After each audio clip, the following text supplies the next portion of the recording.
Je vous remercie, Monsieur le Président. Monsieur le Président, une fois n'est pas coutume, je vais commencer ce que je n'ai jamais fait par répondre à quelques-uns de mes collègues.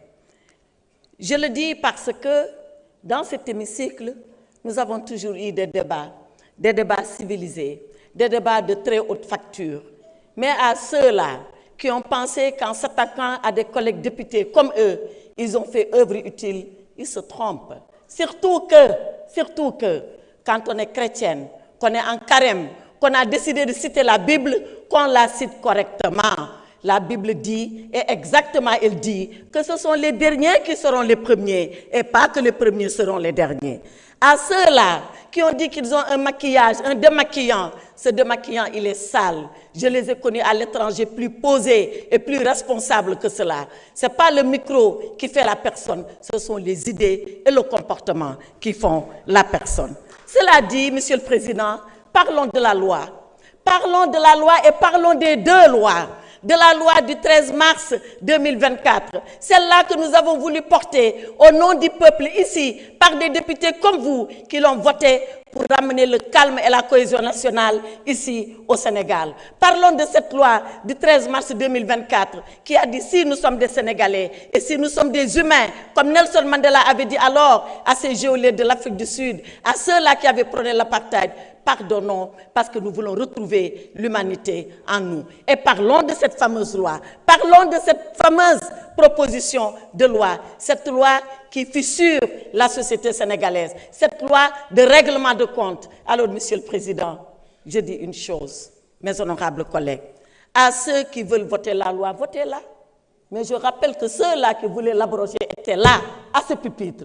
Et ils avaient promis l'abrogation aux Sénégalais. Et je leur ai répondu, abrogez-la. Et à ce moment-là, faites face aux conséquences. Ils ignoraient les conséquences, c'est leur problème. Nous, on savait et on connaissait les conséquences. Alors, interprétation qui n'en est pas une. Interprétation qui est une modification. D'accord. Mais nous continuerons ce combat. Il ne s'arrêtera pas ici. Et quand vous parlerez, vous, à vos militants, nous, on parlera aux Sénégalais et à l'ensemble des Sénégalais. Quand vous parlerez de votre parti PASTEF, on parlera du pays. Quand vous parlerez de vindicte, quand vous parlerez de vengeance, quand vous parlerez de rancune, on parlera de droit, on parlera de justice, on parlera de loi, parce que c'est ça, un état de droit. Et pour cet état de droit, il faut le savoir, vous n'êtes pas plus courageux que nous, vous n'êtes pas plus patriote que nous, vous n'aimez pas le Sénégal mieux que nous. On est prêts, nous aussi, à mourir. Je ne parle pas de la prison. Mais qui a peur de la prison? La prison, il y a 3 personnes qui n'iront jamais en prison. C'est le chien, excusez-moi du terme, à qui on préfère jeter la pierre quand il vous mord. C'est le lâche qui a fui avant la prison. Et c'est celui qui est dément et qui est inconscient.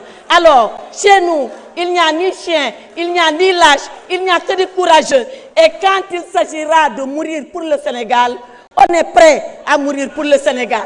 On est prêt à aller pour le Sénégal. Alors, vos leçons de courage, gardez-les pour vous. On n'en a pas besoin. Vos leçons de patriotisme, gardez-les pour vous. On n'en a pas besoin.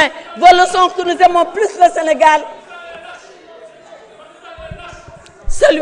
Babacar, s'il vous plaît, Babacar Ndiaye, vous n'avez pas droit à la parole. Arrêtez. La lâcheté, c'est quand on a le privilège de parler de quelqu'un qui n'est pas là et qu'on se met à dire des choses qu'on n'oserait pas dire devant lui. Babacar, voilà si vous insistez, je vous évacue. Alors, je prends le peuple sénégalais à témoin. Arrêtez.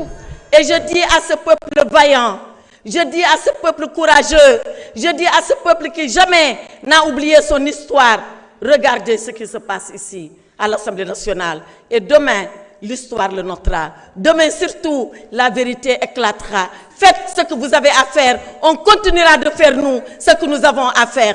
Combattez et on combattra pour la vérité. Et on va se retrouver. On se retrouvera et on se retrouvera dans le vrai. Seule la lutte libère, mais seule la vérité libère. Et elle libère plus que la lutte. Et le Saint-Coran l'a dit, et je termine par là, Monsieur le Président. Alayhi sallahu bihakmil hakimin. Dieu est le seul juge et Dieu jugera entre nous. Merci beaucoup, honorable. S'il vous plaît. S'il vous plaît, vous aviez eu droit à la parole. Vous aviez eu droit à la parole, on vous a écouté, laissez les autres prononcer leur discours. Honorable Aïb Dafé, vous avez la parole.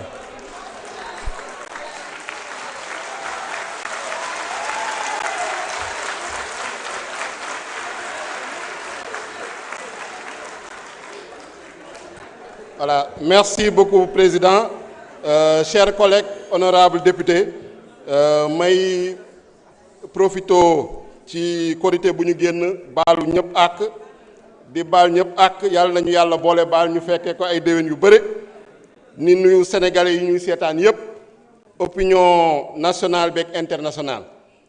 Monsieur le Président, je suis un peu déçu parce que dama ñëwoon yaakaaroon ni dafa amoon ay argument parce que loi bi am na ñu ci ànd am na ñu ci àndul mais dama yaakaaroon ni ñu ci àndul dañuy indi ay argument de fond wala ay argument de forme mais ñu fi wax yépp la loi interprétative elle est illégale, elle n'est pas interprétative, elle modifie.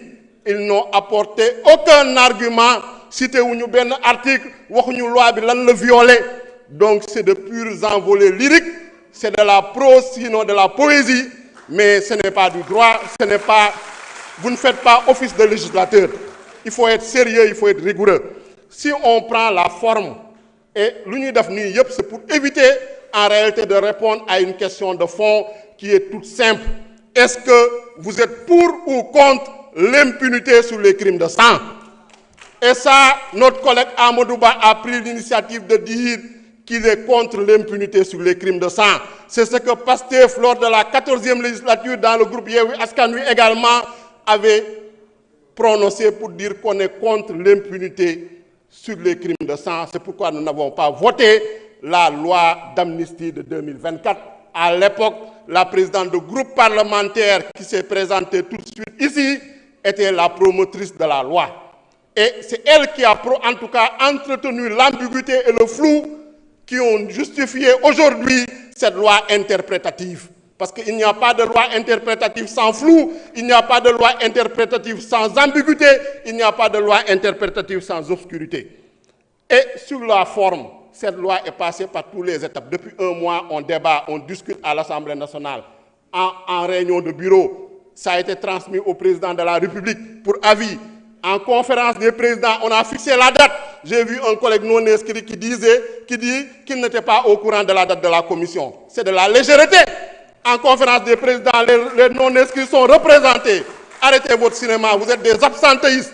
La plupart des opposants qui sont présentés ici, pour en tout cas faire du show, faire du cinéma, n'étaient pas présents en commission. Ils étaient absents comme toujours. Vous ne respectez pas les Sénégalais qui vous ont mandaté. Même si vous êtes passé au plus fort reste, vous devez respecter les 25 000 personnes qui ont voté pour vous. Je pense que c'est ça le rôle d'un législateur. Toujours sur la forme, on dit qu'on ne s'est pas concerté, on n'a pas dialogué. J'ai entendu quelques organisations de la société civile. Ils ont notre numéro, ils ont le contact d'Amadou Ba, ils ont le contact du président du groupe parlementaire. Quand ils ont besoin d'organiser des séminaires et des ateliers financés par des ambassades ou par des institutions internationales, ils nous contactent, ils nous invitent. Pourquoi ils ne sont pas venus nous voir depuis un mois pour dialoguer, pour se concerter? Je dis que c'est de la fuite en avant, ils ont un agenda caché. En tout cas, la vraie société civile, les victimes, les détenus, les organisations sérieuses qui travaillent et qui ont documenté ces crimes de sang en 2021 et 2024 approuvent cette loi, cette proposition de loi interprétative. Ensuite, sur le fond, parce que sur le fond, c'est ça. Il faut répondre à cette question. Est-ce qu'on est pour ou contre, en tout cas, qu'on fasse la lumière à la justice sur les assassinats, sur les meurtres, sur les crimes de torture, sur les actes de barbarie, sur les traitements inhumains, cruels et dégradants. Et même si ces faits se rapportent à des manifestations, quelle qu'en soit la motivation, et indifféremment de l'exécuteur. C'est ça qu'il y a dans la proposition de loi interprétative. Quelle qu'en soit la motivation et indifféremment de l'exécuteur. Personne ne l'a cité ici. Vous êtes venu faire de la poésie, vous êtes venu faire des débats aériens. Vous n'avez répondu à aucune question que se posent les Sénégalais.